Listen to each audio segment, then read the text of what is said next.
꼭 알아야 할 어제의 뉴스.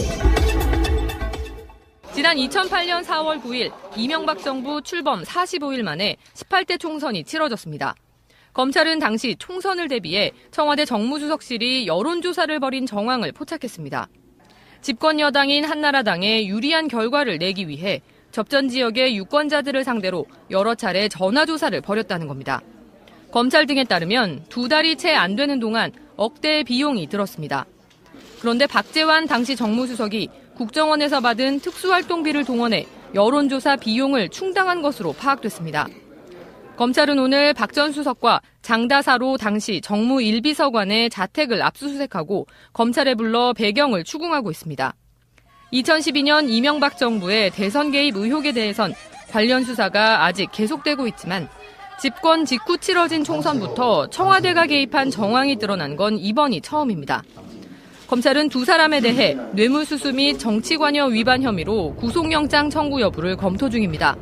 또 검찰은 당시 이명박 전 대통령이 여론조사 과정에 개입했는지 여부도 조사할 방침입니다. 이명박 전 대통령은 기자회견 때 특활비 수수 의혹에 대해 해명하지 않았습니다. 그러다 김백준 전 기획관이 자백한 사실이 알려지자 측근들을 통해 입장을 밝혔습니다. 특활비 시스템도 모른다는 겁니다. 하지만 김 전 기획관 외에도 김성호, 원세훈 전 국정원장과 김주성 전 기조실장 등을 조사해 검찰은 이 전 대통령이 특활비를 요구했고 수령을 지시했으며 사용에도 개입했다는 결론을 내린 상태입니다. 따라서 이 전 대통령이 시스템 자체를 몰랐다고 계속 부인할 경우 검찰로선 증거인멸 우려가 크다고 판단할 수 있습니다. 박근혜 전 대통령도 연설문 도움만 받았다고 최순실 국정농단을 통째로 부인하다 상황이 악화된 바 있습니다. 반대로 이 전 대통령이 기존 주장을 번복해도 역시 문제가 생길 수 있습니다. 다스 등 다른 문제에 대한 해명까지 신뢰를 잃으면서 측근들이 동요할 수 있습니다. 이런 가운데 이 전 대통령은 평창올림픽 참석을 놓고도 고민에 빠진 걸로 전해졌습니다. 한 측근은 현재로선 갈 수도 안 갈 수도 없는 상황이라고 말했습니다. 어제 청와대 게시판에 올라온 청원글입니다. 이재용 부회장의 2심 재판장인 정형식 부장판사가 그동안 내린 판결에 대해 특별 감사를 요구하는 내용입니다. 이 청원엔 하루 만에 12만 명이 동의했습니다. 청와대는 한 달에 20만 명 이상이 동의하면 공식 답변을 내놓습니다. 오늘 하루 정판사를 파면하거나 감사해야 한다는 주장이 쏟아졌습니다. 청와대 청원 게시판엔 600여 개 이상의 관련 글이 올라왔습니다. 일각에선 판사 파면을 행정부에 요구하는 건 삼권 분립에 반하는 것 아니냐는 주장도 나옵니다. 하지만 청원글에는 36억 원이 넘는 뇌물이 인정되고도 집행유예 선고가 나온 것을 이해할 수 없다는 입장이 많습니다. 국정농단 사건 판결 중 5,900만 원 뇌물에 징역 1년이 선고된 경우도 있었는데 이번엔 집행유예라는 게 맞지 않다는 의견도 나왔습니다. 이에 대해 법원은 공식 입장을 내지 않겠다고 했습니다. 방송 중간에 좋아요를 눌러주시면 새날팀들에게 큰 힘이 됩니다. 미리 감사합니다. 트위터가 진짜 언론입니다. 걸어다니는 정치 시사 백과사전 디테일의 제왕 최민희 의원과 깨먹는 시간. 우리 미니 하고 싶은 말 다 해. 미니 36번째 시간입니다. 의원님 안녕하세요. 예, 어서 오시고요. 이 목소리를 일주일 동안 얼마나 기다렸는지 모릅니다. 기다리기가 너무 힘들어서 다른 방송을 듣고 있습니다.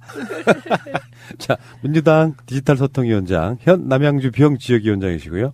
지역구는 이주영 수행실장이 소개를 해주시겠습니다. 네, 지역구는요. 와부읍, 진건읍, 조안면, 태교면, 금곡동, 양정동, 다산 1동, 2동입니다. 우리 방송 들으시는 분들이 혹시나 남양주를 지나가다가 팻말을 보면은 이런 팻말들을 보면 아 새가 날아든다 새내가 됐구나 생각하시면 됩니다. 와부 어서 많이 들었는데 아 재민이 이렇게 뭐 이런 식인 거죠. 날씨가 엄청 추워요. 남양주는 더 추울 것 같고. 남양주는 서울보다 한 2도 정도 네. 낮아요. 네. 그런데 공기는 신선하죠. 남양주로 진짜 이사 가고 싶다. 와보면 저도 네. 처음에 남양주 그래서 저기 시골인 줄 알았거든요. 그런데 잠실에서 차 몰고 한 15분 내지 20분이니까 그렇게 먼 거리는 아니에요. 서울에 같이 올라온 4인방 친구가 있어요. 네. 그 친구들이 나이를 먹으면서 하나 둘씩 서울 밖으로 빠지더라고요. 그래서 한 친구는 저기 하남에, 한 친구는 용인에, 한 친구는 부천에 이렇게 살아요. 나 혼자만 지금 서울특별 시민인 거야. 제도로서의 민주주의가 흔들리고 구타는 일은 이제 없습니다. 민주주의가 밥이고 밥이 민주주의가 되어야 합니다. 그 하남이 한강을 네. 사이에 두고 강 건너가 하남이고 남양주고 그런 거예요. 그러니까 우리 세대들이 대부분 수도권에 서울에 살다가 특별 시민을 유지 못하고 밖으로 자꾸 빠지는 이런 상황인데 그런 거예요? 나이 들어서 전원 생활을 하고 싶은 게 아직 아니라? 그 정도 나이는 안 됐고요. 근데 하남을 이사하고 싶다는 생각을 했어요. 그러니까 제가 만약에 친구들 따라서 이제 마지막으로 이제 막차를 타면 어디로 갈까 하다가 우리 의원님 지역구인 남양주로 가면 어떨까? 남양주로 오십시오. 예. 남양주는 푸나를 기다립니다. 남양주 오면 네. 당신의 꿈이 이루어집니다. 어디서 많이 본 이런 문구인데 분명히 꼭 지자체들 왜 광고하잖아요. 꼭 오라고. 네. 그렇군요. 최민희 의원님 집 바로 옆으로 갈 겁니다. 네, 환영합니다. 이주영 실장님도 네. 남양주 시민인가요? 예, 맞습니다. 거기 주소가 있어요? 위장전입 안 했어요? 전 실제로 살고 있습니다. 저 혼자. 혼자 강조하는 거 봐. 강조해봤자 소용이 없어요. 마지막으로 한 번 더 합시다. 계속 연락이 좀 안 오는 모양인데. 있습니다. 예? 이 방송을 듣고 예. 소개를 시켜주겠다. 그 근처에 사시는 분들 중에 한 분께서 새날을 애청하고 있는데 저한테 꼭 한 분 소개를 시켜주고 싶다. 그게 언젠데요? 작년 연말에 이제 그렇게 제안이 왔다가 아직까지 깜깜무소식입니다. 적극적으로 답을 안 하셨구만요. 저는 답은 기대한다. 했죠. 네. 기대한다. 네, 기대하겠습니다. 이렇게 얘기했는데. 아니, 이거 내가 봤을 때는 의원님이 이주영 실장님을 좀 풀어줘야 돼요. 어떻게 풀어줄까요? 연애할 시간이 어딨어. 저렇게 불철주야. 호의를 하고 다니지. 모닝을 모시고 다녀서. 아이고, 옛날에 말이 있어요. 시간 없다 그래도 그 남자가 연애할 시간은 있다는. 전에 제가 말씀드렸었죠. 교통사고 난 여자분 이야기. 6인실에서 이렇게 팔, 다리 다 기부수했는데. 근데 임신한 분이 있어요.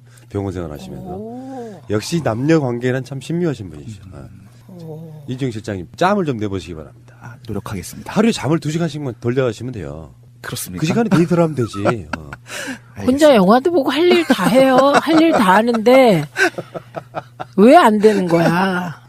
아니 제가 봤을 때 굉장히 호감형이거든요. 여자분들이 굉장히 좋아할 상이에요. 3말 5초가 괜찮다고 보니까 이게 지금 기다리는 건 1말 2초? 2말 3초죠? 네, 3초 정도. 네. 2말 3초. 아니에요. 여자분들도 저런 그 듬직한 관상 좋아해요. 그 얼굴 인상. 그런데 이런 게 있죠. 테리우스 같은 남자를 그리고 짝사랑하다가 그렇지. 심포도 이론이죠. 그렇죠. 네. 그러다가 테리우스 비슷한 남자와 연애를 해서 한번 뒤어야 돼. 그렇죠. 깨박살이 나고 그 후에야 비로소 듬직을 찾게 되죠. 그러니까 진짜 남자는 저런 스타일이에요. 우리는 테리우스의 신화에서 빨리 벗어나야 해요. 알겠습니다. 그 현실적으로 테리우스들은 되게 변비가 많고 허리를 잘 다치며 신경질적인 경우가 많습니다. 네. 겉만 멀쩡한 거죠. 허우대만. 그렇죠. 잘생긴 남자들도 이제 댓글 올라온다 비하했다고. 그리고 머리 길면 이가 있을 수도 있고. 아직도 그 싱글이신 분들이요. 이주영 실장 실제로 만나보면 굉장히 착하고요. 듬직하고요. 한 여자만을 위해서 평생 봉사하실 바로 그런 스타일입니다. 연락 주시기 바랍니다. 새날 이메일로 주셔도 좋고요. 최민희 의원님 사무실로 주셔도 좋습니다. 출발하겠습니다. 오늘 나간 방송에서 살짝 다루긴 했는데 검찰이 수사를 해보니까 국정원 특활비 국정원장들한테 MB가 직접 가져와라 이렇게 지시했다는 보도가 나왔어요. 이게 참 큰 보도인데 예. 이재용이 석방되는 바람에 그렇지 완전 묻혔죠. 네, 우리가 너무 다들 흥분한 바람에 이게 묻혔는데요. 큰일이죠. 왜냐하면 검찰이 이명박 대통령을 주범으로 적시했잖아요. 예. 그럼 이 주범으로 적시했다는 건 김백준이 주범이 아니라는 거잖아요. 둘이 공범 관계인데 주범이 MB고 김백준은 뭐 종범이다 이런 의미잖아요. 그런데 이제 또 묻힌 게 있어요.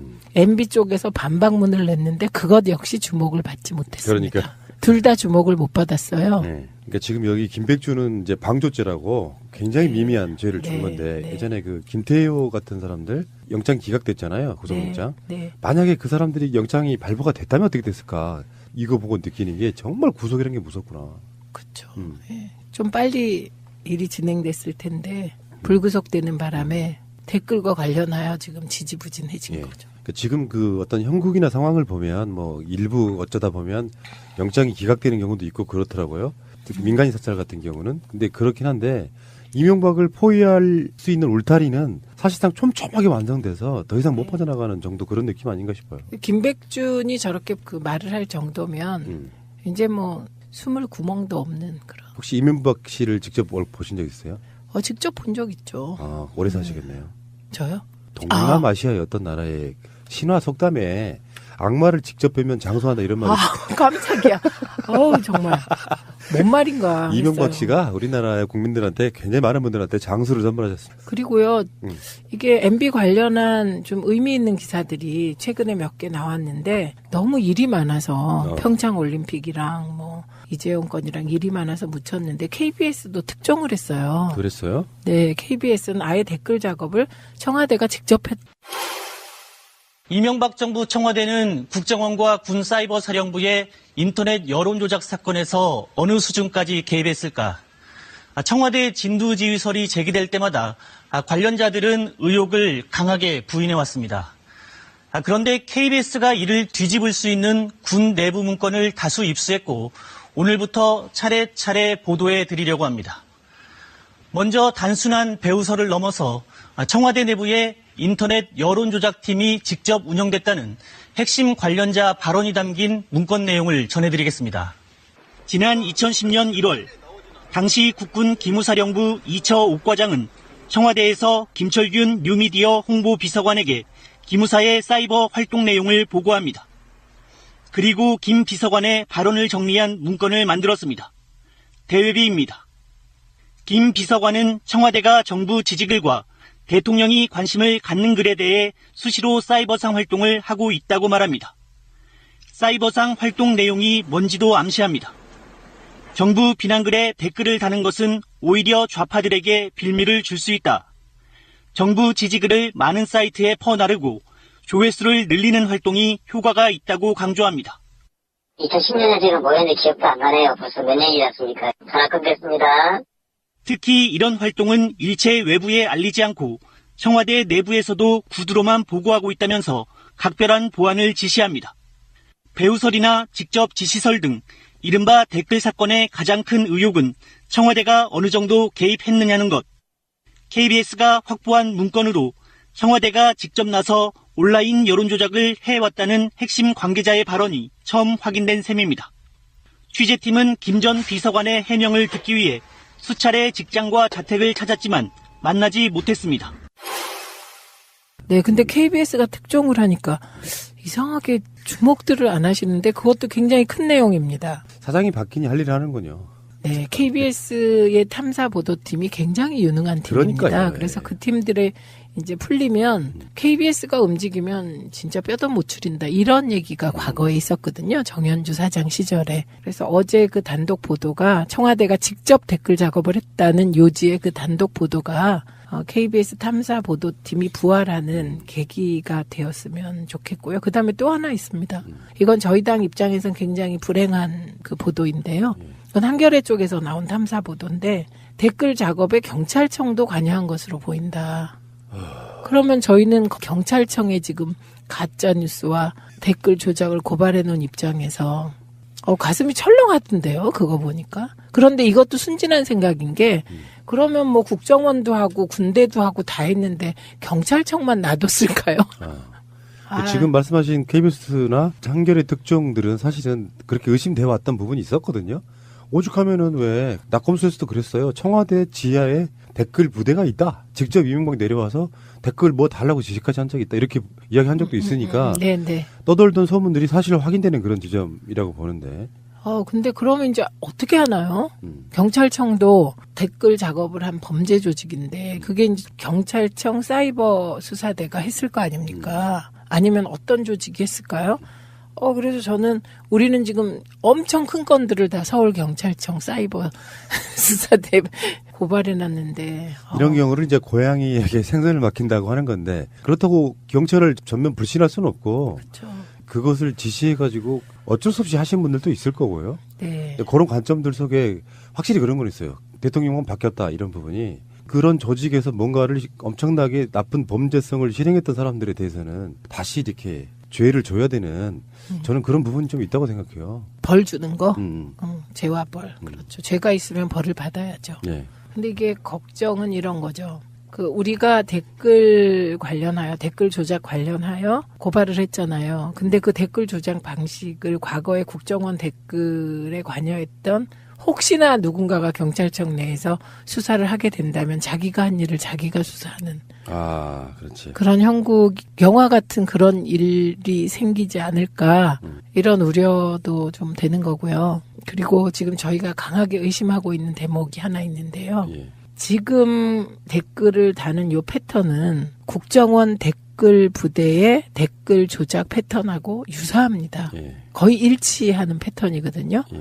그리고 국정원 댓글 때도 그때 댓글 부대 때도 매크로 기계 조작 문제가 제기됐었고요. 그런데 갑자기 정말 아무것도 모르는 어느 박근혜 대통령을 지지하는 어떤 그룹이 갑자기 매크로를 하고 갑자기 댓글 조작을 하고 이럴 수는 없는 거거든요. 매크로까지 하고 댓글 조작을 패턴으로 할 정도면 손에 익어야 되는 거예요. 꾸준히 해왔던 사람들. 그렇죠. 그리고 우리 지지자들 중에도 오랫동안 댓글을 감시한 분들은 거의 전문가 수준이 다 되어 있거든요. 그렇죠. 네, 그런데 이 댓글이 달리고 조작되고 뭐 이런 거를 보면서 저희가 조직적 개입에 의심이 있다. 이렇게 고발을 한 거거든요. 그러면 우리가 조직적이라고 얘기할 때 혹자는 뭐 특정 정당에서 지역이 별로 150명씩 뭐 디지털 뭐 댓글단을 모아서 한다고 하는데 과연 그런 정도의 분들을 모아서 매크로 조작까지 할 수 있나요? 그래서 그런 문제는 아닌 것 같고요. 저는 그런 의혹이 아닌 것 같고 뭔가 댓글 부대의 잔류 부대가 있는 게 아닌가 하는 강한 의혹을 갖고 있습니다. 이런 일로 이득을 보는 자들 가장 강력한 의심이 드는 거는 지금 자유한국당의 디지털 관련한 어떤 조직 그리고 정말 남아있을 수도 있는 이명박의 어떤 그런 조직 그리고 저는 이런 거 하나 더 의심해 보거든요. 국정원들 중에서 국정원 현재 직원이 아닌 뭐 양호의 양지회 같은 그런 조직들이 돌렸던 조직. 그러면 이건 수사 의뢰를 제대로 해가지고요. 이거 경찰이나 검찰이 의지만 했으면 금방 잡아낼 수 있는 거거든요. 그가 걱정하는 지점이죠. 거기가 뭘 걱정하냐면 저희는 우리가 고소고발할 때까지만 해도 KBS 보도도 아직 안 나왔고 한겨레 보도도 없었기 때문에 서울경찰청에서 조직적으로 댓글 부대에 관여했다는 보도를 안 접했을 때에 고발을 서울경찰청에 했는데 만약에 그 보도들이 사실이라면 이게 큰일이죠. 왜냐하면 진짜 큰일이죠. 그러네요. 의원님 입장에서는 하늘이 좀 더 어려지는 상황일 수도 있어. 이걸 어디다가 수사를 더 의뢰를 해볼까요? 이런 문제가 있습니다. 그래서 그 기사가 좀 더 취재했더니 상층부 일부였다든지 뭐 이렇게. 의원님 차원, 디지털 소통위원회 차원이 아니라 당 차원으로 좀 끌어올리실 필요가 있지 않을까요? 최고위원회에서도 좀 많이 언급이 되고 수사를 촉구하고 최소한 그 정도는 할 수 있잖아요. 네, 수요일날 다음 주 수요일날 가짜뉴스 댓글 조작 법률 대책단 단장과 제가 같이 최고위에 일단 참석해서 관련 보고를 할 겁니다. 사태가 심각하다. 네. 자, 그러니까 온전하지 못한 정치 세력이 국민 여론을 억지로 조작해내는 사건이거든요. 네. 거기에 이제 언론사들이 합세해서 여론조사까지 조작하고 그러면서 마치 굉장히 국민의 지지를 받는 것처럼 여론조사와 댓글을 통해 가지고 여론을 바꾸려고 했던 이것은 엄청난 범죄거든요. 실제로는 민주주의 국가에 있어서 여론조사라든지 댓글 이런 거를 조작하게 되면 민심이 완전히 왜곡돼서 이게 민주주의를 해치는 가장 최고의 적이다 저는 이렇게 보는 거거든요. 예전부터 제가 주장해왔던 부분이고. 그게 사람의 심리라는 게 사람은 늘 친구 따라 강남 가는 거예요. 친구가 하면 나도 쫓아가고 내 친구가 이렇게 생각하면 나도 비슷하게 생각하고 그게 이제 인터넷상에서 좀 민감한 기사가 올라왔는데 그 기사에 그 많은 추천을 받은 댓글이 올라오면 그게 여론인 것처럼 느낄 수가 있죠. 모든 국민이나 모든 시민들이 전부 시시비비를 다 재시고 다 자기 기준으로 보는 건 아니거든요. 많은 사람들이 너무 바빠요. 너무 바빠서 뭐 와글와글 뭐 댓글이 많이 달린 와글와글 기사를 들어가 보고 그런 거잖아요. 구석구석 살필 시간이 맞습니다. 없어요. 그러니까 사람의 생각에 영향을 주는 거죠. 이게 과거에 생각이나 판단에 영향을 주는 정보를 제공하는 게 언론이었는데 지금 언론은 뭐 전문성도 떨어지고 열정도 떨어지고 과연 민주주의의 제4부라는 언론으로서 제대로 기능하는 언론이 있나 하는 의구심이 들 정도의 상황이잖아요. 그런데 이제 굉장히 긍정적인 의미에서 SNS 문화가 활성화된 건데 그 SNS 문화조차 왜곡되고 오염된다면 그 언론이 하는 공론장 역할을 언론이 못하니까 SNS에서 공론장을 형성해 온 거잖아요. 지난 9년 동안. 거기에 팟캐스트들도 있는 것이거든요. 근데 이제 그 SNS 공론장마저 오염되고 왜곡된다면 이제 또 다른 청정 공론장은 어디서 어떻게 만드나 이런 걱정이 되는 거죠. 새가 날아든다는 여러분들의 하트를 먹고 삽니다. 잊지 않으셨죠? 에피소드 제목을 누르고 플레이가 되면 오른쪽 위에 하트를 꼭 눌러주세요. 오늘도 감사합니다. 더 많은 분들이 들을 수 있도록 하트 꼭 눌러주세요.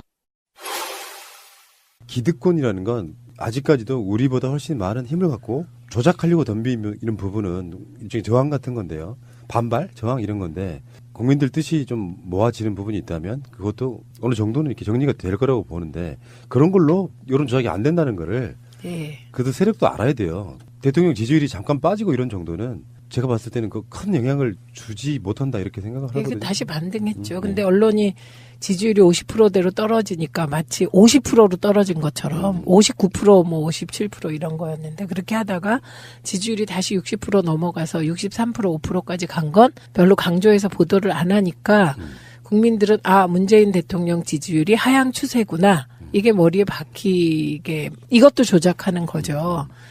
근데 최근의 흐름 속에서 보면 오늘 김민웅 교수님 글 혹시 보셨어요? 김민웅 교수님 글은 정말 널리 전파해야 돼요. 그래서 그건 이따가 이주영 실장이 한번 읽어주시면 좋을 만큼 글이 좋아요. 지금 상황을 굉장히 우려 섞인 마음을 잘 전달하셨고요. 그다음에 지금 이제 남북 간에 화해 모드를 조성해서 어떻게든 평화를 지키려는 문재인 대통령과 민주당이 있고요. 그리고 이 6차 방정식, 한반도를 둘러싼 6차 방정식에서 다들 바라는 바가 다른 거잖아요. 연관된 국가들이. 그래서 이번에 이제 미국 같은 경우는 트럼프 대통령이 매파 중에 하나인 부통령을 보내잖아요. 펜스 부통령을 보내면 이게 이제 북한과 미국은 지금 강대강 대치잖아요. 그런데 또 강대강이지만 또 막 그렇지 않은 움직임도 있거든요. 그러니까 이 강대강 속에서 대화로 무엇인가를 풀 것 같은 분위기도 또 트럼프 대통령이 흘리기도 하는 거거든요. 그러니까 이건 뭐냐면 지금 한반도를 둘러싼 상황이 복잡하다는 거예요. 그리고 북핵 위기가 하루아침 일도 아니고 20여 년이 지난 오래 묵은 일이잖아요. 그러니까 그만큼 풀기 힘들다는 거잖아요. 그런데 여기에서 대원칙을 흔들라는 세력들이 있는 거예요. 그렇죠. 저는 대원칙이 평화라고 생각합니다. 그래서 이 평화를 지키면서 북핵 문제를 푸는 게 일이라고 생각해요. 그리고 통일보다는 그냥 평화를 계속 지키다 보면 교류하게 되고 저는 거기까지가 지금 시기 우리의 목표가 아닌가 이렇게 보거든요. 그런데 그렇게 평창올림픽을 통해서 평화의 신락 같은 희망, 이 엄중한 환경 속에서 희망의 불씨를 피워가려고 애를 쓰는데 거기에 색깔론을 덧치워서 평양올림픽이라고 하고 여자 아이스하키 팀, 남북 단일팀에 대해서 요즘 젊은이들이 갖는 어떤 마음의 어둠이 있잖아요. 그렇죠. 그 어둠과 결합시켜서 흔들고 이거는 정말 해서는 안 될 일이고요. 그 여자 아이스하키 팀에 대해서 채널A가 했던 왜곡 보도는요. 그렇죠. 그런 종편은 사실 취소 당해야 되는데 지금 방통위도 너무 방심위가 구성됐으니까 좀 기대를 해보도록 하겠습니다. 방심위가 겨우 지난주에 구성됐어요. 그래서 방심위가 제대로 역할을 해주기를 기대하고 우리도 방심위에 고발 많이 해서 이 방심위가 일을 하도록 만들어줘야 되고요. 모든 국가기관은 그냥 놔두면 관료의 논리에 빠집니다. 그러니까 종편이나 뭐 방송을 보고 저거 문제가 있다 이렇게 생각하면 공정성 훼손으로 네, 그거 방심에 고발하시면 됩니다. 그래서 주의 이상 받으면 그게 법정 제재예요. 그래서 벌점이 가해지고 그 벌점이 가해지면 얼마나 귀찮은지 아세요? 담당 PD가 방심위에 불려가요. 굉장히 귀찮은 일일 뿐만 아니라 지난번에 이제 TV조선의 경우 조건부 허가를 했잖아요. 근데 조건부 허가했다고 비난을 많이 하셨는데 그 조건부가 엄청난 조건입니다. 그러니까 같은 항목으로 4번 법정 제재를 받잖아요. 그러면 시정명령이 들어가요. 그리고 다시 또 4번을 받으면 또 시정명령. 이렇게 해서 시정명령 3번을 받으면 취소할 수 있습니다. 예, 그러니까 방심위에 심의 요청하는 거 편파 왜곡 보도를 보고 화나잖아요. 그러니까 일단 먼저 화를 내고 그다음에 방심위 딱 들어가서 전자민원 클릭 홈피 들어가서 그다음에 민원 신고 클릭. 그래서 클릭 3번으로 끝날 일이거든요. 예, 그렇게 해서 많이 고발하고 원래 방구가 잦아야 DONG가 나오잖아요. 다 하신 거예요?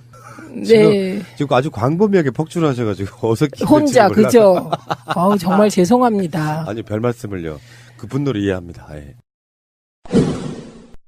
이재용 이야기는 잠깐 할게요. 뭐 우리도 오늘 나간 방송에서 굉장히 광범위 이야기를 해서 네.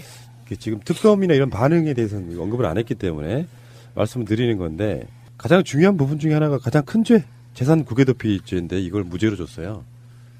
그 부분인데 공적인 회사의 재산을 횡령. 그 부분을 무단으로 썼으면서도 그거를 해외 재산 도피가 아니다 이렇게 인정한 부분은 특검 못 받아야 되겠다 이런 거고 그 외에도 간단히 말하면 이런 거예요. 지금 현재 정영식 재판부의 선고는 정말 편파적인 데다가 이런 표현도 썼습니다. 삼성의 변호사가 아니냐. 판사가 아니고 그 정도로 지금 보통 일반적인 누가 봐도 어떤 법조인이 봐도 이건 말도 안 되는 판결이라는 게 오더를 받은 판결이 아니면 이렇게 나올 수가 없다 정도의 판결이에요. 근데 어디서 오더를 받아요? 삼성에서? 암요. 그러니까 간단히 말해서 그 삼성에게 그냥 면죄부 주는 판결인데 의도가 없으면 이런 판결을 할 수가 없다는 거예요. 특검 입장에서는 정말 화가 나는 거죠. 그렇죠. 본인들의 그 모든 것들을 다 지워버린 그런 느낌이에요. 그런데 특검은 대법원에 가서 한 번 더 다투어서 정의를 실현할 기회가 있죠. 오죽했으면 정영식 판사에 대한 청원이 올라오고 있습니다. 과거 했던 판결들부터 시작해가지고 그런 거 있잖아. 법을 해석함에 있어서 국민 눈높이에서 해야 되는 게 맞죠. 어떤 관계가 없더라도 정영식 판사는 오해를 할 수밖에 없어요. 더군다나 그 대상이 삼성이라면. 네. 근데 여기서 가장 중요한 죄들은 다 무죄 형식으로 겨우 하나 남은 정도가 뭐 승마를 지원한 정도가 뭐 좋다.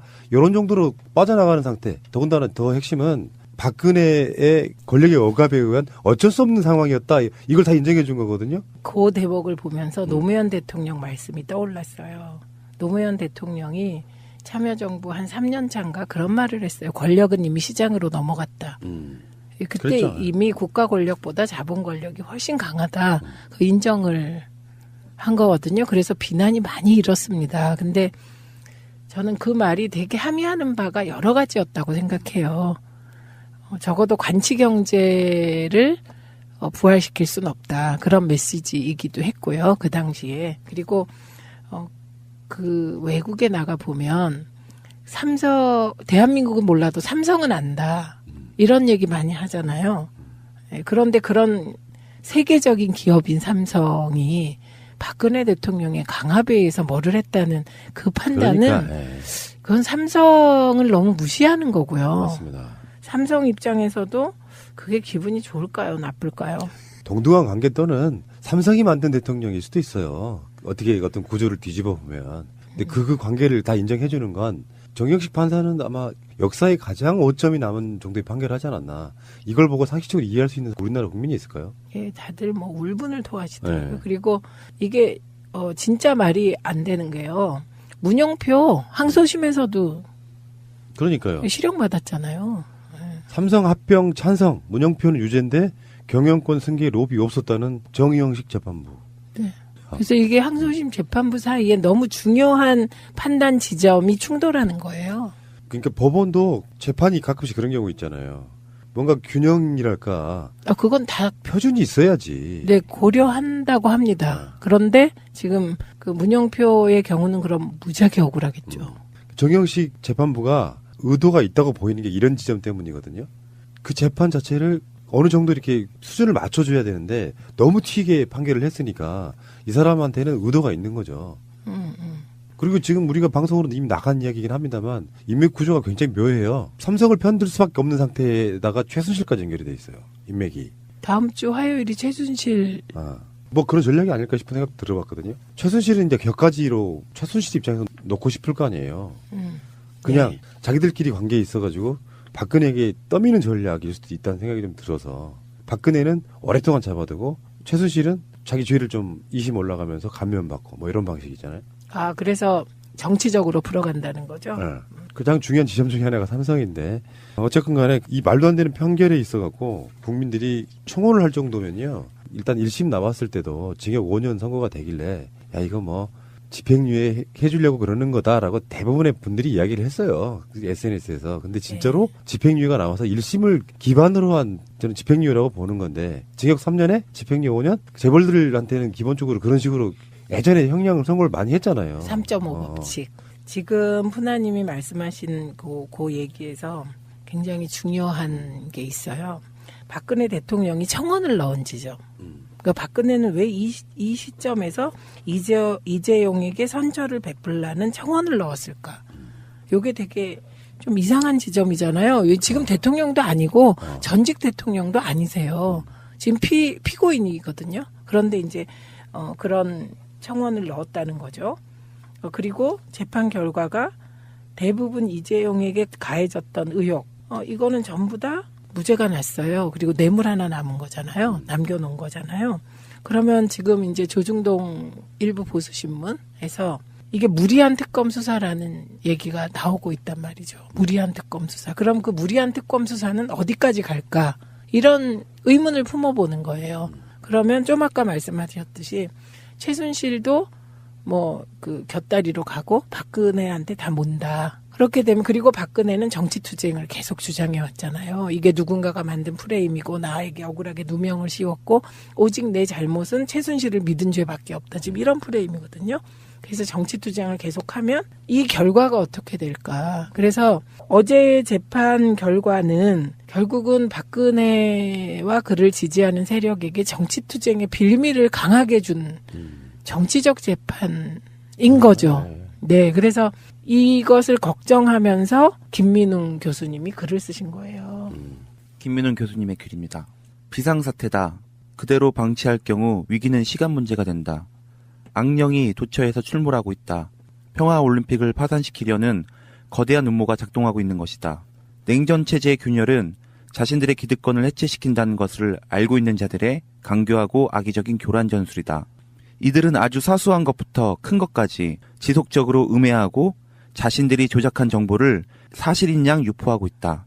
종편과 보수 언론의 여론 조작 행태는 파시스트 강기의 수준이다. 이런 환경 속에서 안철수는 파시스트 정치를 밀어붙이고 있다. 이미 그러고 있는 자유한국당은 말할 것도 없다. 평창올림픽 내내 자유한국당, 국민의당, 바른정당 통합파들이 무슨 짓을 저지를지 눈에 뻔히 보인다. 오늘 서울역의 화형식 소동은 그 전주곡이다. 문재인 정부는 촛불 민심보다 강력히 결합해야 한다. 높은 지지율로 권력에 취하는 순간 민심의 지지대 붕괴는 순간이다. 무엇보다도 우려스러운 것은 문재인 정부와 더불어민주당 내에 이러한 반동적 역공을 다부지게 치고 나가는 인물이 도무지 보이지 않는다는 점이다. 지방선거와 당리 단략 계산에만 빠져있다. 큰 그림은 알 바 아니라는 식이다. 왜 이러한 사태가 벌어졌는가? 촛불시민혁명 정부가 혁명적 지휘 역량을 과당성 있게 발휘하고 있지 않기 때문이다. 권력이 주는 달콤함에 취해 있지 않기를 바란다. 여당인 더불어민주당이 당장의 선거 전략과 전술에 매몰되어 정치적 전투력을 자기도 모르게 순치시키고 있기 때문이다. 매일매일 세게 싸워야 한다. 아니면 하는 사이에 패배할 수 있다. 신중함과 가감함이 결합되는 것은 쉽지 않다. 그럼에도 불구하고 중심을 확고히 잡고 미래로 가는 길은 파죽지세로 밀고 갈 때 세상은 바뀐다. 집중 포화가 쏟아지고 있는 상황에서 사방팔방의 촛불혁명의 시민 권력이 다시 힘을 모아 나서야 할 때이다. 다시 강조하건대 문재인 정부는 촛불 시민과 다시 강력하게 결합하라. 우리 사회의 존경받는 원로, 지식인, 예술인, 영화인을 비롯한 무수한 이름 없는 시민들의 지지와 동력을 적극 끌어안고 내외의 방해 책동을 단숨에 물리치고 무서운 속도로 위력적인 강도로 오늘의 사태를 풀어나가야 한다. 비상사태다. 모두를 어지럽게 하는 교란의 혼돈의 늪에서 촛불 시민혁명의 힘은 평화의 봉화를 들어올려 이 악령들을 순식간에 퇴치하는 정방위적인 전면전에 나서야 한다. 지금은 평화를 지키기 위해 악마와의 전투를 무섭게 벌여야 할 때이다. 그리고요, 최재성 의원도 어제 페북에 이런 글을 올렸어요. 삼성 이재용 씨에 대한 판결이 있었다. 어제의 판결은 판결이라고 보기 어렵다. 국민들이 다 편법 승계와 편법 상속이 있었다고 보고 그것을 이루기 위한 뇌물이 있었다고 보는데 초등학생 이상의 국민이면 다 인식하고 있는 실체적 진실을 법을 배운 분들이 복잡한 논리를 통해서 모른다고 했다. 사리를 판단하지 못하는 유치원생들이 법복을 입고 맞지 않는 이야기를 하는 것과 마찬가지 아닌가. 저것은 판결이 아니라 휴지 조각 아닌가. 독재 정권에 아부하고 기생했던 유신시대의 판결 수준으로 스스로의 자존을 되돌리는 것이 아닌가. 얼마 전에 이해하기 어려운 대법관들의 모습이 있었는데 이제는 그런 모습이 고등법원의 일부까지 내려간 것이 아닌가. 대단히 우려스럽다. 어떤 국민이 이것을 이해하겠나. 어떻게 법의 논리로 이것을 정당화할 수 있겠나. 이런 법이라면 국민이 인정하겠나. 정치에 있어서도 촛불혁명의 진전을 가로막고 발목을 잡는 현상이 점점 심해지고 있다. 특히 제1야당은 정상이 아니다. 야당 구성원 전체라기보다는 잘못된 지도력 때문이다. 등등 해서 굉장히 위기의식을 느끼고 있는 그런 글을 최재성 의원이 올렸고요. 그리고 최재성 의원은 그 정당발전위원회 정당개혁안이 사실 누더기가 돼서 통과됐잖아요. 그 의미가 없기 때문에 오늘 정당개혁 관련한 토론회를 하면서 정말 걱정을 많이 하고 있습니다. 그런데 이분들뿐만 아니고 지금 요지는 정신 차려서 다시 촛불혁명을 지속해야 한다. 문재인 정부가 탄생한 것은 촛불의 명령이다. 이런 얘기들을 지금 뜻있는 분들이 막 내놓고 있는데 그건 뭐냐? 지금을 비상사태라고 인식하고 있는 것이죠. 다. 그렇죠. 다시 예전으로 돌아갈 수는 없잖아요. 네. 결국은 우리 혁명을 해냈는데 사실 이 부분도 예상됐던 부분이라고 생각해요. 네. 순수하게 물러가진 않죠. 네. 우리가 초심으로 다시 돌아가고 정치권도 마찬가지고 그래서 다시 한번 힘을 내보는 뭐 그런 시간이 됐으면 좋겠다고 생각이 듭니다. 근데 그 푸나님 제가 가짜뉴스와 댓글 조작을 말씀드린 게 가짜뉴스와 댓글 조작이 그 문재인 정부가 강고하게 쭉 나갈 때 기승을 부리는 게 아니에요. 지금 일시적으로 문재인 대통령 지지율이 출렁하고 그리고 평창 올림픽을 평양 올림픽으로 매도하는 일부 보수 세력의 공세가 먹혀 들어가고 그리고 최저임금하고 암호화폐에 대한 정책적인 약간의 혼선으로 지금 문재인 정부가 허점을 보인다고 생각하니까 더 가짜뉴스가 기승을 부리는 그렇죠. 겁니다. 그래서 이 가짜뉴스나 댓글 조작 문제는 푸나님 말씀대로 디소이 차원에서 대응할 문제는 결코 아니지만 어쨌든 당의 체제가 정비될 때까지 왜냐하면 1월은 그냥 국회는 방학 비슷한 시기거든요. 추미애 대표님하고 몇 분만 열심히 다니시고 지금 조용하잖아요. 그런데 2월 이제 국회가 열렸으니까 전당적 차원에서 민주당이 대처해 나가도록 다시 저희가 강하게 요구를 하도록 하겠습니다. 그렇죠. 이 프레임 전쟁에서 우리가 길을 꺾이면요. 2004년 말에 국가보안법을 우리가 개정도 못하고 없애지도 못하면서 세력적으로 봤을 때 확 무너지면서 그 이후로 계속 무너졌거든요. 사학법도 그랬고. 네, 그때 사학법 같이 갔으니까. 그리고 박근혜가 대통령이 되는 기선을 잡은 것도 그때 사학법. 뿌리. 네, 그게 뿌리입니다. 그 당시에 그 악착같이 하는 모습으로 보수 아이콘이 되어가는 과정이었거든요. 네, 그래서 이번에 지금 말도 안 되는 그 평화올림픽, 평양올림픽 프레임 전쟁을 그나마 방어한 것도 민주당이 아니라 깨시민 네티즌 일반 국민이었다는 점, 이 점은 저희 당 입장에선 되게 뼈아프게 느껴야 될 지점이고요. 그리고 어쩌면 이게요, 저도 그 n분의 1로 평화올림픽을 많이 쳤거든요. 그러니까 이제 정치의 권위는 이미 깨시민에게 넘어갔다.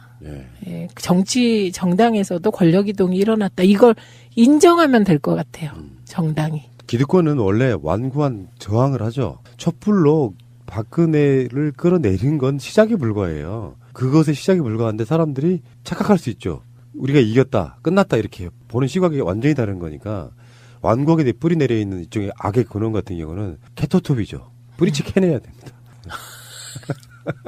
아, 우리 어려운 싸움을 웃으면서. 그러니까요. 캐토톱. 즐기면서 안 하면 오래 못 해요. 즐기면서 하는 거지.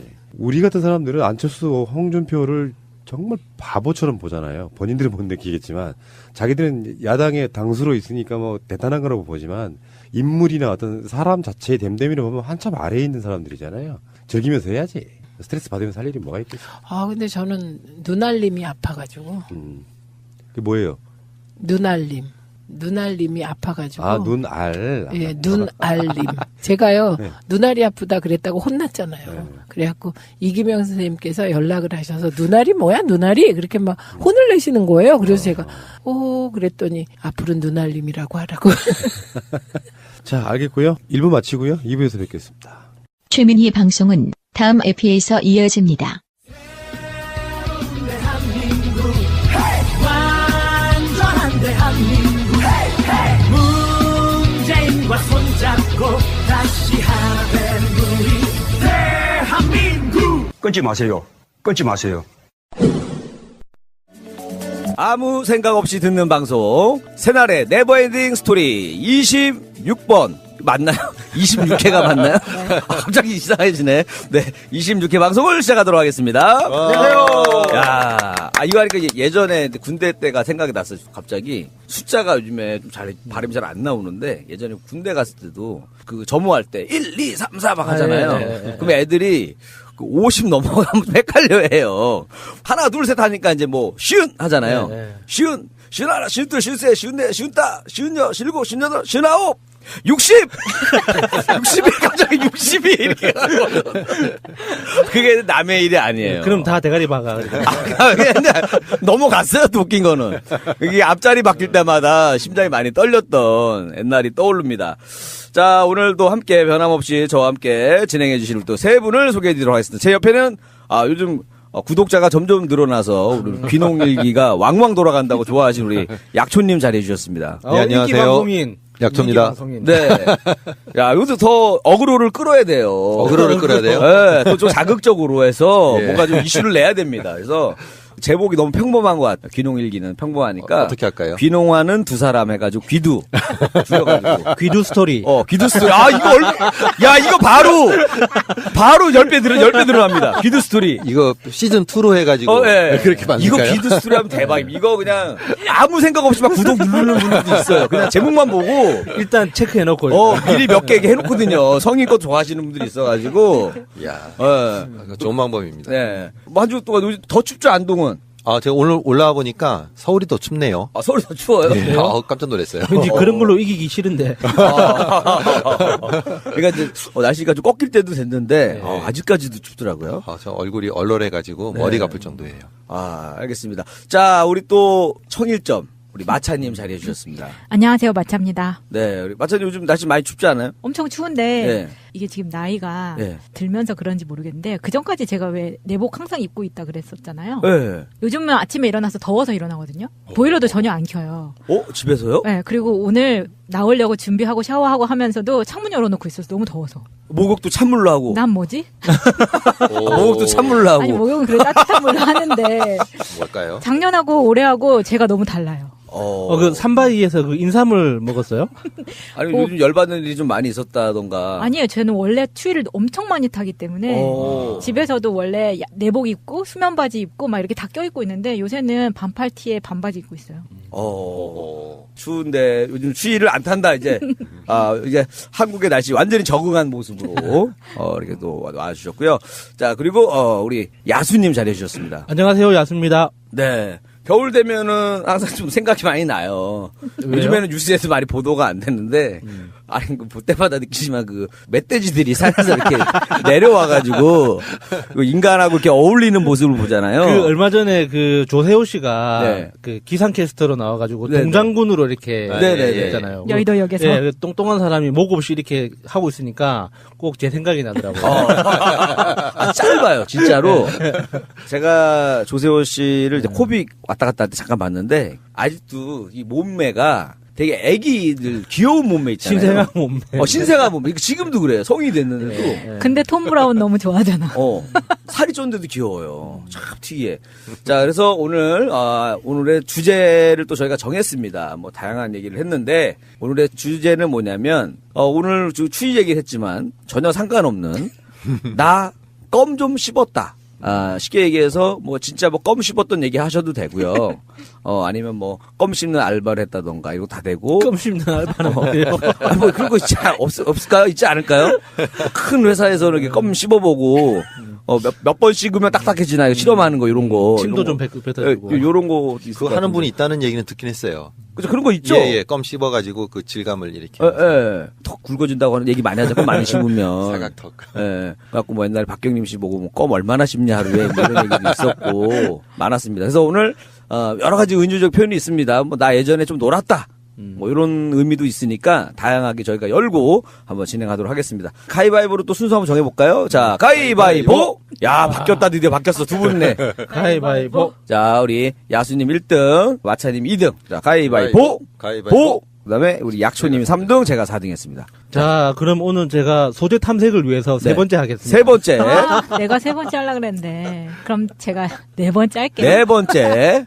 예, 그럼 제가 첫 번째로 할겠습니다. 야, 첫 번째. 그럼 제가 마지막입니다. 두 번째. 제가 두 번째인가요? 죄송합니다. 자, 우리 네버엔딩 스토리 하기 전에 좀 안내 말씀 하나 드릴게요. 여러분들 우리 세가나라는 팬분들, 우리 좀 구독하기 꼭 좀 눌러주셨으면 좋겠습니다. 왜냐면 우리 다른 분들이 나 뜨거워가지고 자기가 못하겠다 해갖고, 아직 좀 신참인 제가 얘기하는 게 나을 것 같아서, 네. 아무리 여러분들이 들어오자마자 1, 2, 3등 안에 있기 때문에 편하게 들으신 거 아시겠지만, 그래도 우리 좀 팀 사기를 위해서 구독하기 눌러주시고 또 좋아요도 꼭 좀 눌러주시기 바라겠습니다. 미리 감사합니다. 네, 그렇죠. 말 많이 듣던 그건데, 예. 자, 본격적으로 시작하겠습니다. 아직도 SNS에서 문재인 대통령만 팔로우하고 계시다고요? 친절한 청와대, 활짝 열려 소통하는 청와대, SNS 청와대 공식 계정으로 더 가깝게 만나세요. 트위터, 페이스북, 인스타그램과 카카오톡 플러스 친구에서 대한민국 청와대를 검색하고 친구가 되어주세요. 문재인 대통령과 청와대의 일정과 정책, 생생한 현장 사진들과 청와대 사람들의 뒷이야기까지 가장 빨리 만나볼 수 있습니다. 참! 청와대 홈페이지 즐겨찾기도 잊지 마세요. 예, 저는 사실 껌을 좀 씹어본 적이 없고 그냥저냥 학교 다니던 아이였습니다. 그러니까 이제 중학교 정도 다닐 때도 예전에 한 65명 이랬잖아요, 한 반에. 그렇죠. 예. 심할 때는 마지막 70명. 번호 70번. 예, 맞아요. 근데 그 중에서 한 20번, 25번 정도니까. 키 순서였죠, 그때도. 예, 키 순서였어요, 저희는. 그러니까 이제 키가 큰 아이는 아니었고, 그냥저냥 다니면서 뭐 그렇게 재밌게 학교는 안 다녔지만, 그렇게 다녔던 그냥 아이였어요. 그래서 오히려 덩치 큰 아이들한테 밀리는 수밖에 없었던. 그 키 큰 애들은 굉장하잖아요. 그러니까 지금도 그렇지만. 껌 씹은 애들한테 당한 얘기를 해주시면 돼요. 예.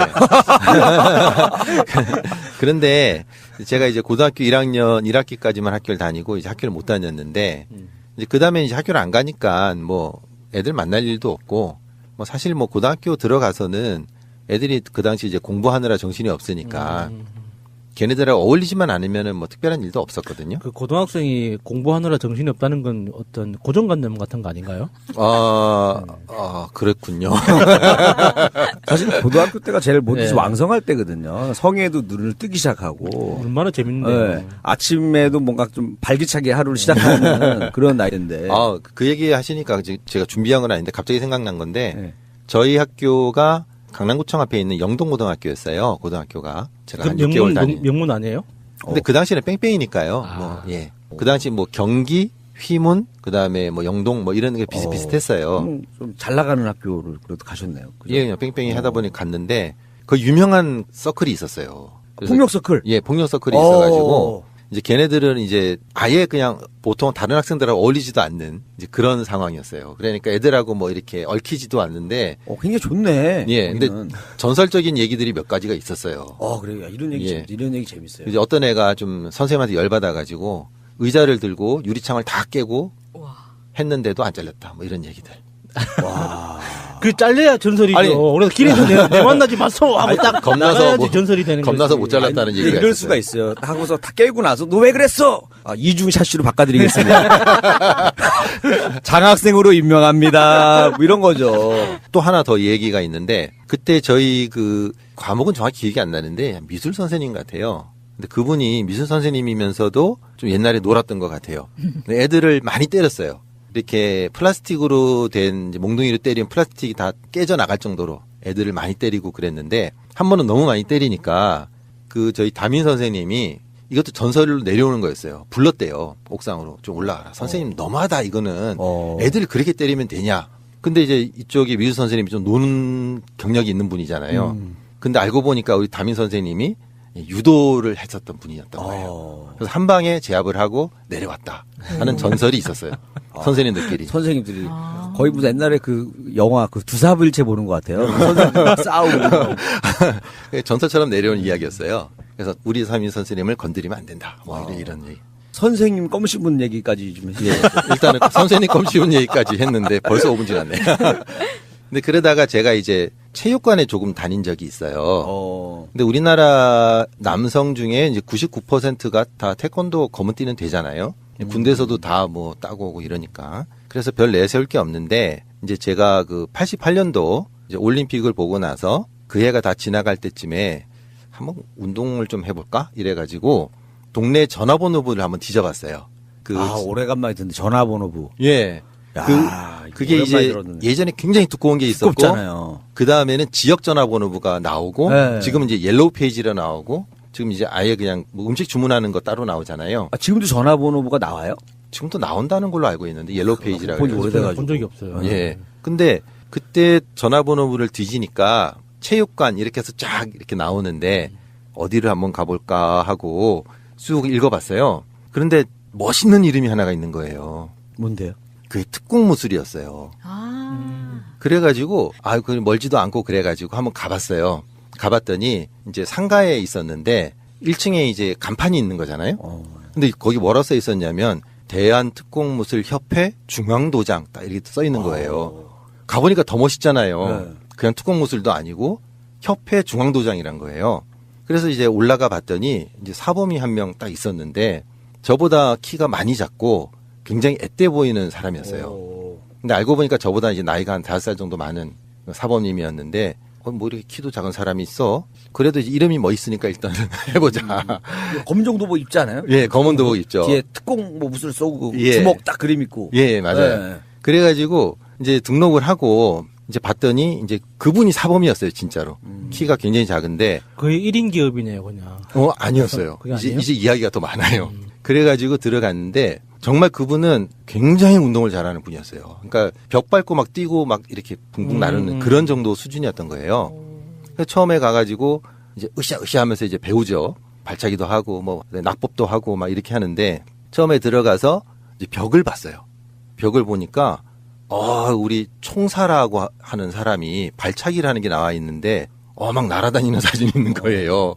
근데 그 옆에 보니까 어떤 젊은 여성이 칼을 딱 들고 있고 또 그 옆에는 그 여성이 또 목에다가 철근을 이렇게 대고 확 휘는 이런 게 나와 있는 거예요. 아니, 거기 혹시 북한 분들이 운영하는 데인가요? 그래가지고 처음에 겁이 나가지고 이게 도대체 뭔가 하고 봤더니 그 붕붕 날아다니는 분은 지난번 우리 방송에 나왔던 장소옥 총사님. 그리고 여성분은 부인이었어요. 부인도 굉장히 유명한 분이에요. 그분이 더 유명한 분이에요, 사실은. 육선도의 철선녀라고 그러면 다 알아요. 아니 이분들 부부싸움 하면 난리 나겠네요. 그 얘기예요. 볼만하겠네. 볼만하겠어. 그래서 저희들이 운동하면서 막 이런 얘기도 했어요. 네. 야, 우리 총사님하고 사모님하고 싸움 누가 이길까?